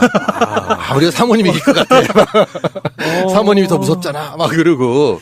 그래서 이렇게 옆을 딱 보면은 검은 도복을 입은 멋있는 사람들이 한 무더기가 딱 사진이 있어요. 그게 청와대 경호실이었던 거예요. 그러니까 총사님이 청와대 경호실에서 경호 지도를 하니까 그렇게 경호실 사진이 있었고 그 중에 한 분이 관장님으로 있었던 거예요. 그래서 그분은 이제 청와대 경호실에 근무도 하다가 이제 명목상의 이제 관장으로 왔다 갔다 하시는 이제 그런 분이었었던 거죠. 그래서 이제 거기서 이제 운동을 하는데 너무 힘든 거예요. 뭐 낙법을 해도 보통은 이렇게 스폰지가 있는 그런 도장에서 낙법을 하는데 그 도장은 바닥이 다담이었어요. 다담에다 갑바 씌운 거, 풀로 이렇게 짠 거. 예. 그러니까 굉장히 아파요. 그러니까 보통 이렇게 뭐 전방이건 후방이건 납법을 하면 좀 쿠션이 있어가지고 몸을 보호해 주는데 거기는 떨어지면 충격이 그대로 오는 거예요. 그래서 몸도 많이 다치고 굉장히 힘들었어요. 뭐 대련 같은 거 할 때는 이 관장님 특히 아까 말씀드린 그 청와대에 있던 그 관장님이 가끔 받아주거든요. 그러면은 우리가 다쳐요. 그분은 방어만 하는데 특히 그분 주먹이 돌주먹이어가지고 발차기를 하면 발이 항상 삐었어요. 아, 손을 막았는데. 예. 와. 근데 제가 그분이 하도 궁금해가지고 인터넷 찾아보니까 지금 강력계 형사님이시더라고요. 청와대 경호실에서 나와가지고. 근데 이제 왜 이런 말씀 드리냐면은 제가 이제 별로 뭐 싸우거나 이런 거 없었다 그랬잖아요. 근데 한 번은 이제 상가 밑에 무슨 일이 있어가지고 내려가게 됐는데 원래 도복을 벗고 내려가는 게 저희 원칙이었어요. 그런데도 그때 좀 뭐 바빠가지고 바지만 입고 위에는 이제 바꿔 입고 나갔는데 그 일 볼 때 그 사람이 그러는 거예요. 저한테 싸움 잘하려면 어떻게 해야 돼요? 이렇게 물어보는 거예요. 네. 그러니까 도복 입었다고 특공무소 도복 입었다고 해가지고 그래서 제가 순간 좀 당황을 했죠. 내가 이런 말을 들을 사람인가? 쌈질도 별로 안 하고 잘 못하는데 이렇게 해야 되나? 뭐 이런 생각이 좀 들었다. 이런 이야기를 이제 드립니다. 그래서 나는 또 엄청 1층에서 대판 싸움 얘기 나올 줄 알고 기대를 하고 있었는데 굉장히 건전한 얘기네요. 근데 그쪽에서 뭐 운동하고 있다 그러면 싸움을 안 걸어요. 예, 워낙 좀 과격하고 좀 겁나니까. 제가 어렸을 때 다녔던 도장에서는 주기적으로 패싸움이 있었거든요. 그러니까 태권도 도장이랑 쿵우 도장이랑 유도 도장이랑 검도 도장이랑 이렇게 찌라시 붙이러 나가잖아요. 그러면 공인 2, 3단짜리 형 한 명이랑 초단 한 명이랑 1급 한 명이랑 파란띠 한 명이 이렇게 같이 나가요. 그래서 그 동네에서 지키는 그 나와버리를 지금 이렇게 알력 싸움이 있어가지고 왜 우리 동네에 찌라시를 붙이느냐 이렇게 시비를 걸고 일종의 도장 깨기 개념으로 그렇게 싸움을 많이 했었거든요. 근데 전단지 붙이다가 그래서 시대로 치고 왔거든요. 저는 이제 그 지켜보다가 신고를 많이 했었어요. 근데 제가 쿵우를 했었는데 쿵우 쪽이 많이 맞았나 보네. 근데 저희 쪽은 아무도 안 건드리죠. 왜냐하면 이제 저희가 중앙도장이라서 이제 전국에 있는 이제 3단, 4단쯤 되는 분들이 이쪽에 와서 승단 시험을 봐야 되고 지난번에 오셨던 우리 총사님이 직접 그런 사람들은 단들은 직접 이제 심사를 보셨어요. 그리고 특히 또 중앙도장은 또 중앙을 때리는 걸 연습을 많이 시킵니다. 그러니까 우리는 잘못 건드리면 끝난다. 이거는 그냥 아픈 거로 끝나는 게 아니라 앞으로의 나의 즐거움도 끝난다라는 그 무서움이 있기 때문에 잘 안 건들죠. 그래서 아무도 안 건드리고 제가 하여튼 그쪽에 11기로 유단자가 된 기억이 있습니다. 그럼 몇 년 다녔어요? 아직 초단밖에 안 돼요. 초단가 1년 다녔어요, 그 도장을? 1년 조금 더 다녔어요. 그 다음에 이제 제가 여기서 이제 연결해서 이제 드릴 말씀이 있는데 이제 껌 좀 씹었다 할 때 정말 껌 씹은 사람 중에 대표적인 사람으로 그때 김일희 씨가 소개를 해주신 그 마이크 타이슨. 그 타이슨의 새로운 소식이 있어서 제가 한번 뉴스를 전해드리려고요. 그때만 저는 바짝 조사하고 이제 한동안 잊어버렸는데 요즘 뭐 나왔는지 궁금하긴 하네요. 타이슨이 직차사였나 봐요. 직업을 새로 찾았다. 나 이거 뭐 혹시 뭐 대마 관련 맞아요. 맞죠. 그게 뭐예요? 캘리포니아 시티 근방에다가 48,000평 이제 40에이커니까요. 타이슨이 농장을 열었어요. 그 농장을 열었는데 그 농장의 주요 생산물이 카나비스인 거예요. 캐너비스. 까나비. 예. 대마초. 마리화나죠. 그러니까 이제 까나비 밑에 우리가 일반적으로 말하는 삼이라고 하는 삼배 만드는 데 쓰는 그게 있고 크게 두 개로 나눈다면 하나가 이제 마리아나 쪽이 두 개가 있는데 아마 이거 마리아나 쪽일 거예요. 그래서 이제 한 반 정도는 농사를 짓고 또 반 정도는 연구소도 만들고 체험장도 있고. 체험장도 있고 글램핑장도 있고 이제 캠핑장을 했다는 거예요. 기가 막히죠. 광고 모델도 할 거 아니에요. 마이크 테이슨이 광고하는 대마초. 한 방에 갑니다. 딱 하면서 딱 주먹 짚고 중구서는. 그래서 이 농장 개막식에 뭐 시장도 참석하고 뭐 사업 파트너들도 왔다고 그럽니다. 그래서 이제 사람들이 이제 우리 이 지역에 이제 새로운 전기를 마련했다. 골드러시가 아니라 이제 그린러시가 생길 거다. 뭐 이런 기대도 가지고 있고 하여튼 뭐 전망은 지금 좋다고 그래요. 그러니까 타이슨이 최근에 만난 와이프가 굉장히 마인드가 좋은 것 같아요. 그 이후로는 굉장히 열심히 살려고 노력을 많이 해요. 그 대마초가 나오는 그 삶 있잖아요. 그 삶이 자원의 측면에서 보면 거의 완전체에 가까워요. 그러니까 열매, 줄기, 씨, 하여튼 어느 것 하나 다 사용할 수가 있거든요. 예, 맞아요. 그리고 섬에서 나오는 그 줄기에서 나오는 섬유질로 만든 옷감이 공업용 그 원단으로는 굉장히 고품질의 제품을 만드는 그렇죠. 원료가 되기도 해요. 그런데 아시아 특히 우리나라에서는 그걸 생산 자체를 못 하게 돼 있잖아요. 그러니까 그 농작물을 키우는 것 자체가 안 되기 때문에 그 연구가 잘 안 되는데 원단을 연구하는 쪽에서는 이 공업용 원단 생산을 위해서라도 이걸 좀 생산을 해야 된다라고 주장하는 분들 있어요. 예. 그 얘기도 좀 해드리려고 그랬는데요. 이제 타이슨이 이제 요렇게 한 이유 중에 하나가 타이슨은 대마, 마리화나에 긍정적인 요소가 많다고 하는 그런 입장에 서 있는 사람이래요. 그래서 이제 미국의 이제 28개 주에서는 의료적인 이용을 이제 허가를 했기 때문에 처방받으면 이제 누구나 할 수 있는 거고, 워싱턴 DC 비롯해서 한 7개 주에서는 기호용으로도 판매가 가능하다는 거예요. 그래서 이제 캘리포니아 쪽에는 이제 가능하니까 이렇게 했는데, 이제 여기서는 특히 여기서 기름을 좀 추출하고 또 THC라는 이 되게 어려워요. 테트라히드로카나비놀. 예. 이런 걸 좀 추출하기로 할 거라고 이제 얘기를 하는데, 특히 CBD 같은 경우 이제 오일, 카나비노이드 오일이라고 하는데 이게 무슨 항암 작용에 효과가 있다든지 아니면은 항정신병 산화 방지, 뭐 경련을 좀 막아주는 이런 게 있어가지고 미국에서도 찬반 양론이 극히 지금 좀 대립이 되고 있나 봐요. 그래서 한쪽에서는 이게 있으면 웬만한 암도 고칠 수 있는데 왜 이걸 안 하냐. 특히 오일 같은 경우에 이런 사람들도 있고, 웃기지 마라 뭐 이런 사람들도 있고, 실제로 몸에 아주 경련이 심한 사람들에게 요 마리아나 쪽을 좀 이렇게 추출물 같은 걸 이렇게 투입을 하면 경련이 사라지는 뭐 이런 것들도 있고 해가지고, 이제 타이슨은 의료용으로 자기네가 이제 재단을 해가지고 뭐 하겠다 뭐 이런 포부가 있나 봐요. 또 타이슨하고 어울리긴 해요. 좀 어울리지 않아요? 옛날에도 이것 때문에 한번 잡혀갔었잖아요. 예. 그리고 일본에도 그 후쿠시마 같은 경우에 지금 이제 방사능이 아직 많이 남아 있다 그러잖아요. 그래서 어떤 그 일본 내 박사가 여기를 전체를 그 삼을 심겠다. 오, 반사능 유출된 지역에다가. 예. 그럼 삼이 굉장히 청정 효과가 좋대요. 엄청나게 좋아가지고. 그리고 삼이 좋은 것 중에 하나가 삼은 그 병충해가 없어요. 그러니까 삼을 먹지 않는구나. 삼을 대상으로 하는 그 병충이 없어서 이 농약을 안 뿌려도 물만 있으면 그냥 자라요. 예. 그러니까 불모지에다 그냥 갖다 심어 놓겠다. 그래서 되게 생태계를 복원하는 그런 역할도 맞아요. 있다고 하더라고요. 그 박사가 말한 게 그 말이었어요. 그쪽 생태계가 다 망가졌으니까 이걸 심어 놓으면 결국은 이 힘으로 어느 정도 복원이 될 거다. 이렇게 보는 거고. 궁금하긴 하네요. 진짜 될지 안 될지. 어차피 누구 들어가지도 않는 지역이면 한번 해볼 만한 것 같기도 한데요. 씨만 던져놔도 되거든요.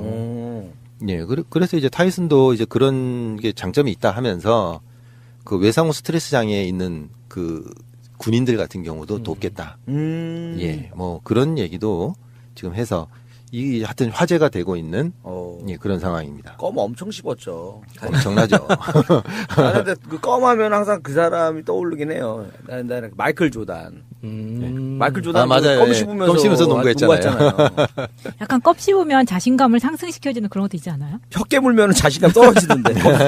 아니 성시경이 나와서 춤을 추라고 하면은 어색해서 못 추는데 껌을 씹는 것처럼 춤을 추라 그러면 자신 있게 막 나오는 그걸 생각을 해보면 껌을 씹으면 좀 효과가 있나? 네. 그렇다고는 해요. 이게 야구 선수들도 메이저리그 보면은 풍선껌 엄청나게 씹잖아요. 좀 긴장감을 완화시켜주고. 예, 긴장감을 완화시켜주고 그 긴장하면은 입안이 마른데요. 그래서 껌을 씹으면은 입안에 계속 침이 나오게 하는 그런 역할이 있어서 씹는다고 들었어요. 예, 이 타이슨의 사업이 어떻게 될지 좀 지켜봐야 되겠습니다. 네, 여기까지입니다.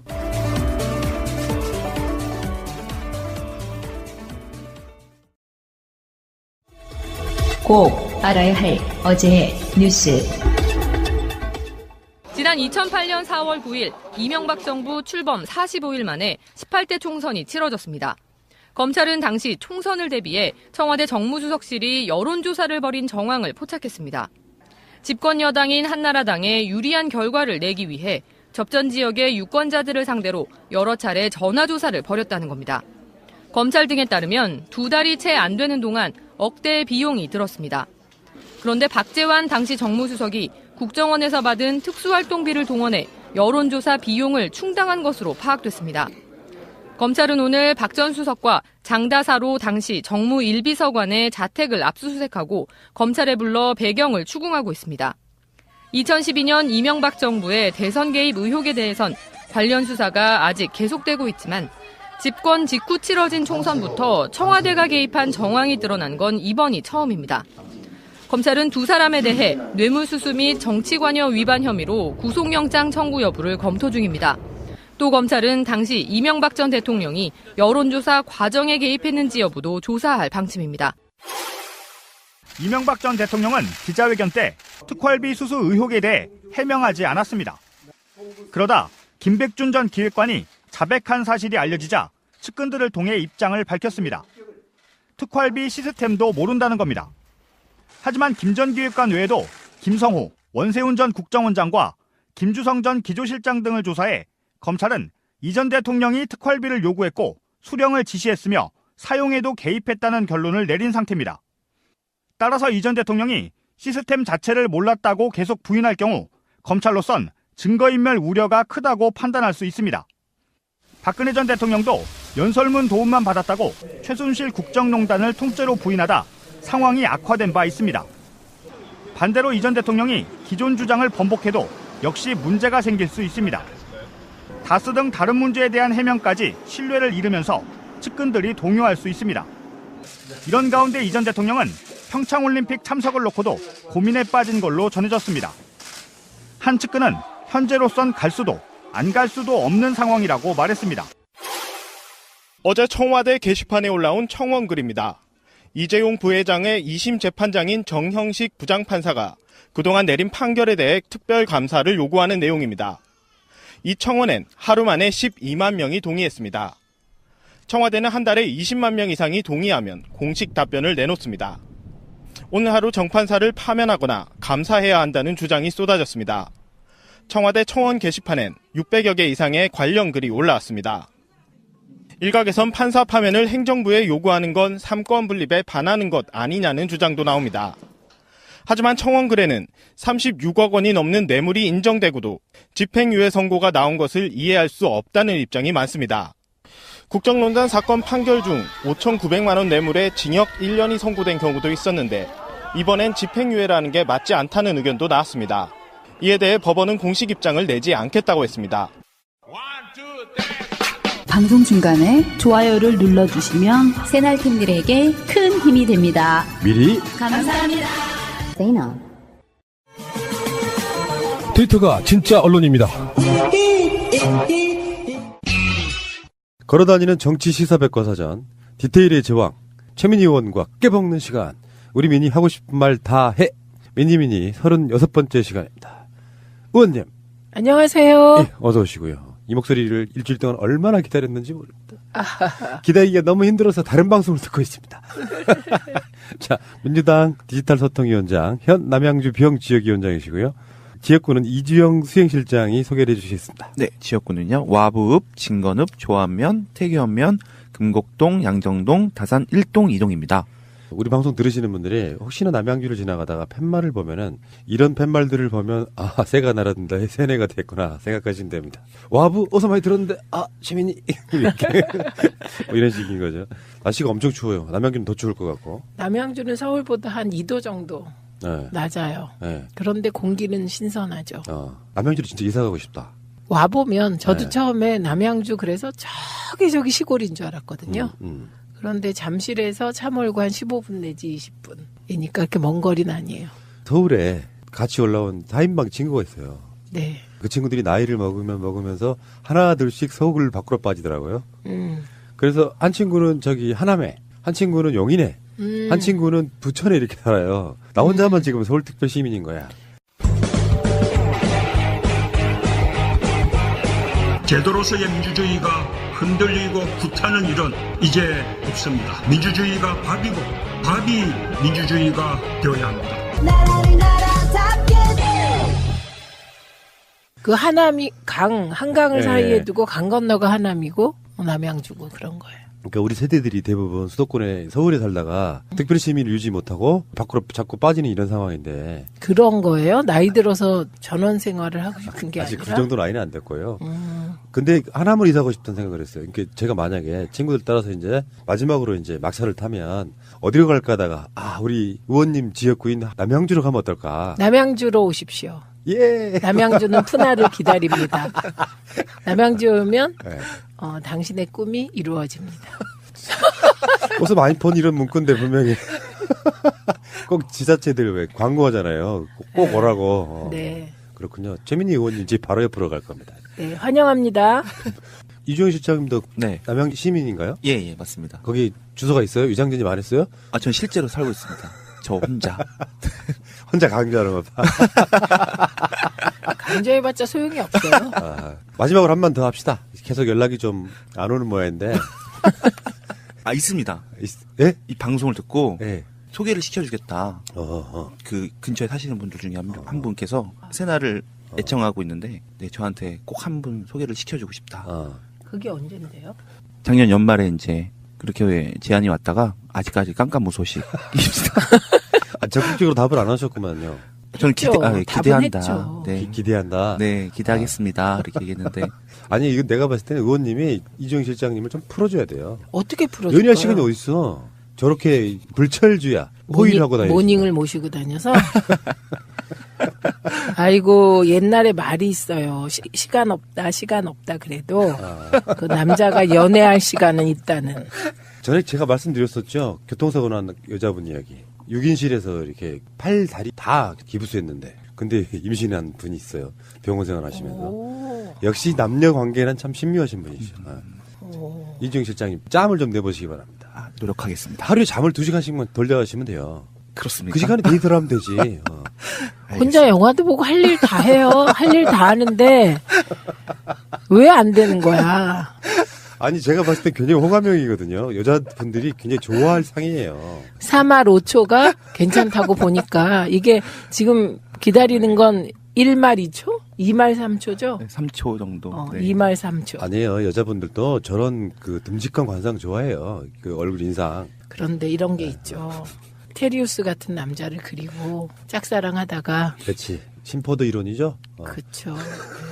그러다가 테리우스 비슷한 남자와 연애를 해서 한번 뒤어야 돼. 그렇죠. 깨박살이 나고 그 후에야 비로소 듬직을 찾게 되죠. 그러니까 진짜 남자는 저런 스타일이에요? 우리는 테리우스의 신화에서 빨리 벗어나야 해요. 알겠습니다. 그 현실적으로 테리우스들은 되게 변비가 많고 허리를 잘 다치며 신경질적인 경우가 많습니다. 네. 겉만 멀쩡한 거죠. 허우대만. 그렇죠. 잘생긴 남자들도 이제 댓글 올라온다 비하했다고. 그리고 머리 길면 이가 있을 수도 있고. 아직도 그 싱글이신 분들이요. 이주영 실장님 실제로 만나보면 굉장히 착하고요. 듬직하고요. 한 여자만을 위해서 평생 봉사하실 바로 그런 스타일입니다. 연락 주시기 바랍니다. 새날 이메일로 주셔도 좋고요. 최민희 의원님 사무실로 주셔도 좋습니다. 출발하겠습니다. 오늘 나간 방송에서 살짝 다루긴 했는데 검찰이 수사를 해보니까 국정원 특활비 국정원장들한테 MB가 직접 가져와라 이렇게 지시했다는 보도가 나왔어요. 이게 참 큰 보도인데 예. 이재용이 석방되는 바람에 그렇지 완전 묻혔죠. 네, 우리가 너무 다들 흥분한 바람에 이게 묻혔는데요. 큰일이죠. 왜냐하면 검찰이 이명박 대통령을 주범으로 적시했잖아요. 그럼 이 주범으로 적시했다는 건 김백준이 주범이 아니라는 거잖아요. 둘이 공범 관계인데 주범이 MB고 김백준은 뭐 종범이다 이런 의미잖아요. 그런데 이제 또 묻힌 게 있어요. MB 쪽에서 반박문을 냈는데 그것 역시 주목을 받지 못했습니다. 그러니까 둘 다 주목을 못 받았어요. 네. 그러니까 지금 여기 김백준은 이제 방조죄라고 굉장히 미미한 죄를 준 건데 예전에 그 김태효 같은 사람들 영장 기각됐잖아요. 구속영장. 네. 만약에 그 사람들이 영장이 발부가 됐다면 어떻게 됐을까? 이거 보고 느끼는 게 정말 구속이라는 게 무섭구나. 그렇죠. 좀 빨리 일이 진행됐을 텐데 불구속되는 바람에 댓글과 관련하여 지금 지지부진해진 거죠. 그러니까 지금 그 어떤 형국이나 상황을 보면 뭐 일부 어쩌다 보면 영장이 기각되는 경우도 있고 그렇더라고요. 특히 민간인 사찰 같은 경우는. 근데 그렇긴 한데 이명박을 포위할 수 있는 울타리는 사실상 촘촘하게 완성돼서 더 이상 못 빠져나가는 정도 그런 느낌 아닌가 싶어요. 김백준이 저렇게 그 말을 할 정도면 이제 뭐 숨을 구멍도 없는 그런. 혹시 이명박 씨를 직접 보신 적 있어요? 직접 본 적 있죠. 아, 오래 사시겠네요. 저요? 동남아시아의 어떤 나라의 신화 속담에 악마를 직접 뵈면 장수한다 이런 말이 있어요. 깜짝이야. 어우, 정말. 뭔 말인가. 이명박 했어요. 씨가 우리나라의 국민들한테 굉장히 많은 분들한테 장수를 선물하셨습니다. 그리고요, 이게 MB 관련한 좀 의미 있는 기사들이 최근에 몇 개 나왔는데 너무 일이 많아서 평창 올림픽이랑 뭐 이재용 건이랑 일이 많아서 묻혔는데 KBS도 특종을 했어요. 그랬어요? 네, KBS는 아예 댓글 작업을 청와대가 직접 했. 이명박 정부 청와대는 국정원과 군사이버사령부의 인터넷 여론조작 사건에서 어느 수준까지 개입했을까? 청와대 진두지휘설이 제기될 때마다 관련자들은 의혹을 강하게 부인해왔습니다. 그런데 KBS가 이를 뒤집을 수 있는 군 내부 문건을 다수 입수했고 오늘부터 차례차례 보도해 드리려고 합니다. 먼저 단순한 배우설을 넘어서 청와대 내부에 인터넷 여론조작팀이 직접 운영됐다는 핵심 관련자 발언이 담긴 문건 내용을 전해드리겠습니다. 지난 2010년 1월 당시 국군 기무사령부 이처 옥과장은 청와대에서 김철균 뉴미디어 홍보비서관에게 기무사의 사이버 활동 내용을 보고합니다. 그리고 김 비서관의 발언을 정리한 문건을 만들었습니다. 대외비입니다. 김 비서관은 청와대가 정부 지지글과 대통령이 관심을 갖는 글에 대해 수시로 사이버상 활동을 하고 있다고 말합니다. 사이버상 활동 내용이 뭔지도 암시합니다. 정부 비난글에 댓글을 다는 것은 오히려 좌파들에게 빌미를 줄 수 있다. 정부 지지글을 많은 사이트에 퍼나르고 조회수를 늘리는 활동이 효과가 있다고 강조합니다. 2010년에 제가 뭐였는지 기억도 안 나네요. 벌써 몇 년이 됐습니까? 전화 끊겠습니다. 특히 이런 활동은 일체 외부에 알리지 않고 청와대 내부에서도 구두로만 보고하고 있다면서 각별한 보안을 지시합니다. 배우설이나 직접 지시설 등 이른바 댓글 사건의 가장 큰 의혹은 청와대가 어느 정도 개입했느냐는 것.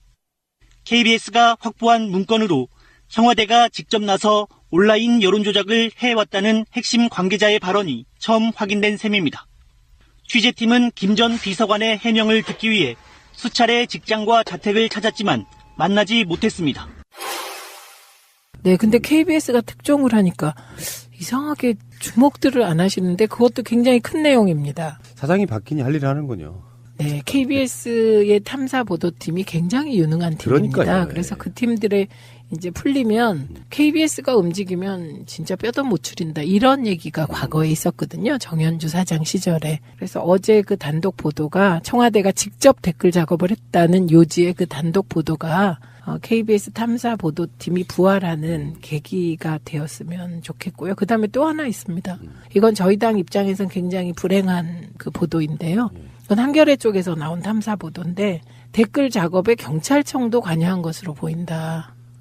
그러면 저희는 경찰청에 지금 가짜 뉴스와 댓글 조작을 고발해 놓은 입장에서 가슴이 철렁하던데요. 그거 보니까. 그런데 이것도 순진한 생각인 게 그러면 뭐 국정원도 하고 군대도 하고 다 했는데 경찰청만 놔뒀을까요?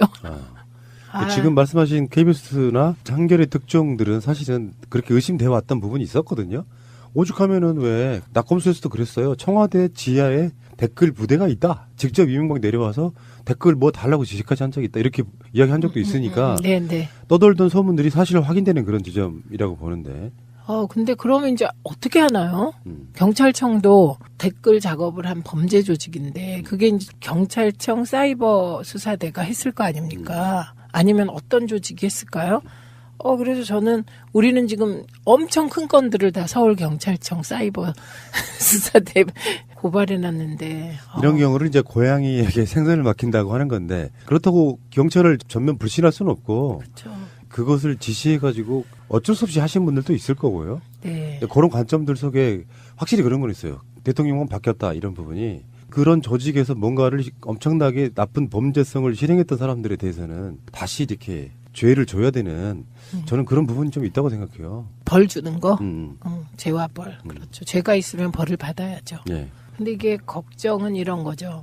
우리가 댓글 관련하여, 댓글 조작 관련하여 고발을 했잖아요. 근데 그 댓글 조작 방식을 과거에 국정원 댓글에 관여했던 혹시나 누군가가 경찰청 내에서 수사를 하게 된다면 자기가 한 일을 자기가 수사하는. 그렇지. 그런 형국, 영화 같은 그런 일이 생기지 않을까, 이런 우려도 좀 되는 거고요. 그리고 지금 저희가 강하게 의심하고 있는 대목이 하나 있는데요. 지금 댓글을 다는 요 패턴은 국정원 댓글 부대의 댓글 조작 패턴하고 유사합니다. 거의 일치하는 패턴이거든요. 그리고 국정원 댓글 때도, 그때 댓글 부대 때도 매크로 기계 조작 문제가 제기됐었고요. 그런데 갑자기 정말 아무것도 모르는 어느 박근혜 대통령을 지지하는 어떤 그룹이 갑자기 매크로를 하고 갑자기 댓글 조작을 하고 이럴 수는 없는 거거든요. 매크로까지 하고 댓글 조작을 패턴으로 할 정도면 손에 익어야 되는 거예요. 꾸준히 해왔던 사람들. 그렇죠. 그리고 우리 지지자들 중에도 오랫동안 댓글을 감시한 분들은 거의 전문가 수준이 다 되어 있거든요. 그렇죠. 네, 그런데 이 댓글이 달리고 조작되고 뭐 이런 거를 보면서 저희가 조직적 개입에 의심이 있다, 이렇게 고발을 한 거거든요. 그러면 우리가 조직적이라고 얘기할 때 혹자는 뭐 특정 정당에서 지역이 별로 150명씩 뭐 디지털 뭐 댓글단을 모아서 한다고 하는데, 과연 그런 정도의 분들을 모아서 매크로 조작까지 할 수 있나요? 그래서 그런 문제는 아닌 것 같고요. 저는 그런 의혹이 아닌 것 같고, 뭔가 댓글 부대에 잔류 부대가 있는 게 아닌가 하는 강한 의혹을 갖고 있습니다. 이런 일로 이득을 보는 자들, 가장 강력한 의심이 드는 거는 지금 자유한국당의 디지털 관련한 어떤 조직, 그리고 정말 남아있을 수도 있는 이명박의 어떤 그런 조직, 그리고 저는 이런 거 하나 더 의심해 보거든요.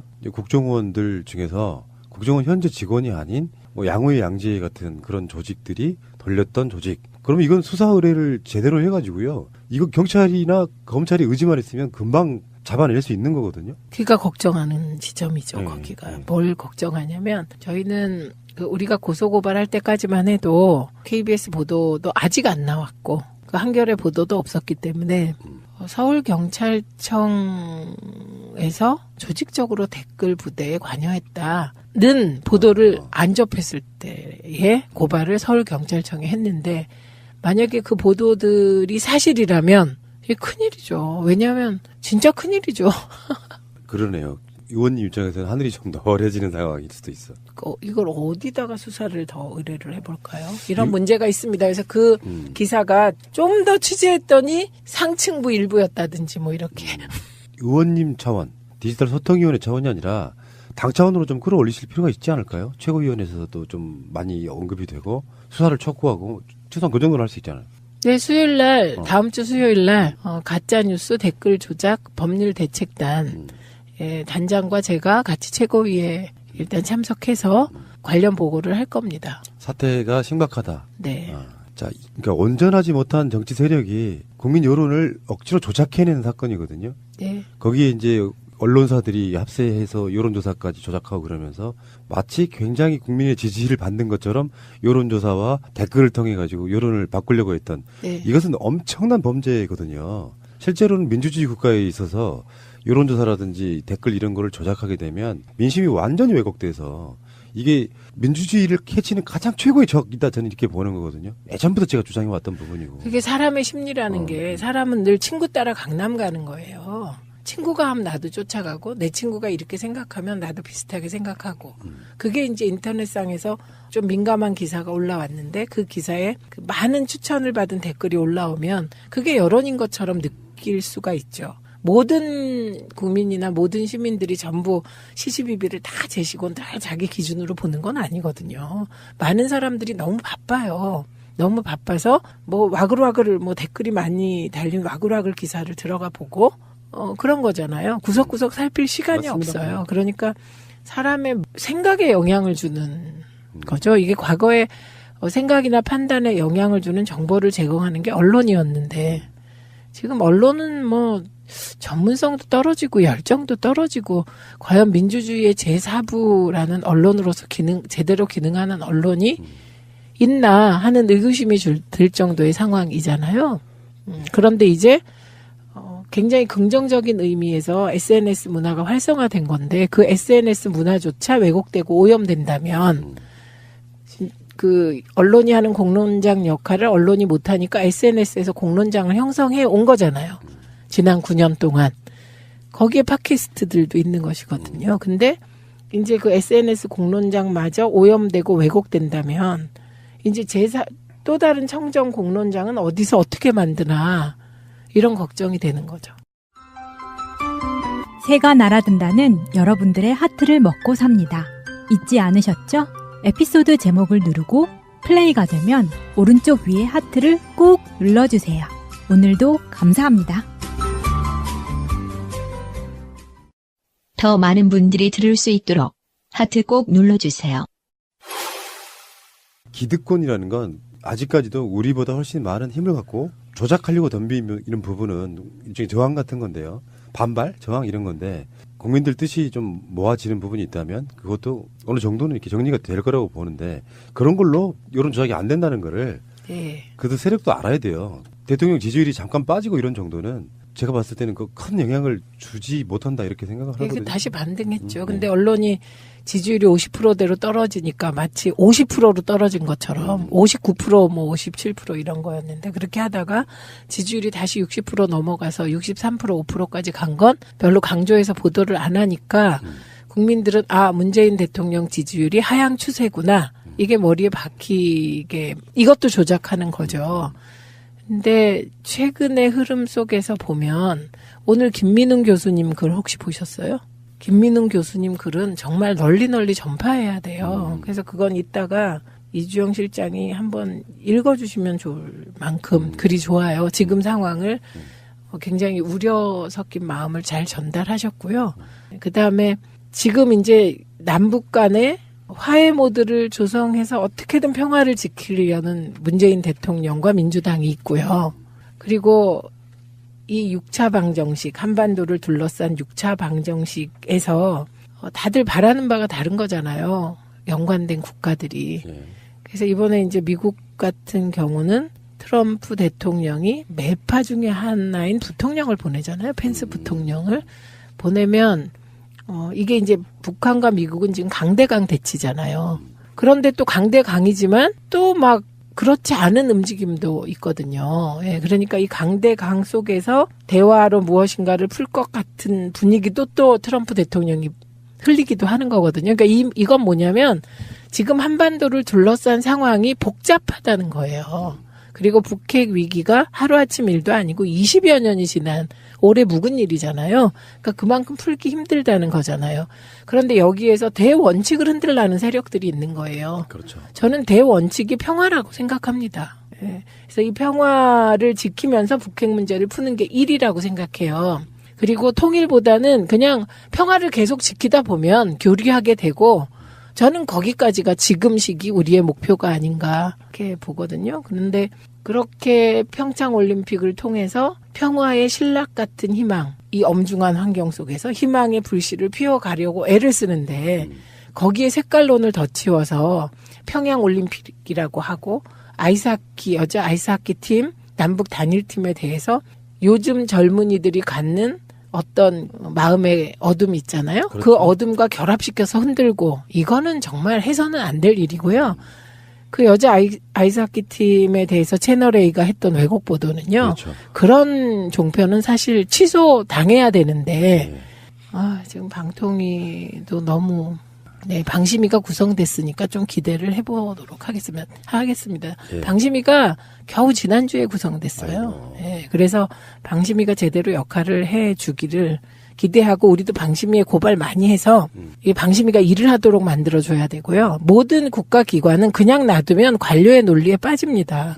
그러니까 종편이나 뭐 방송을 보고 저거 문제가 있다 이렇게 생각하면 공정성 훼손으로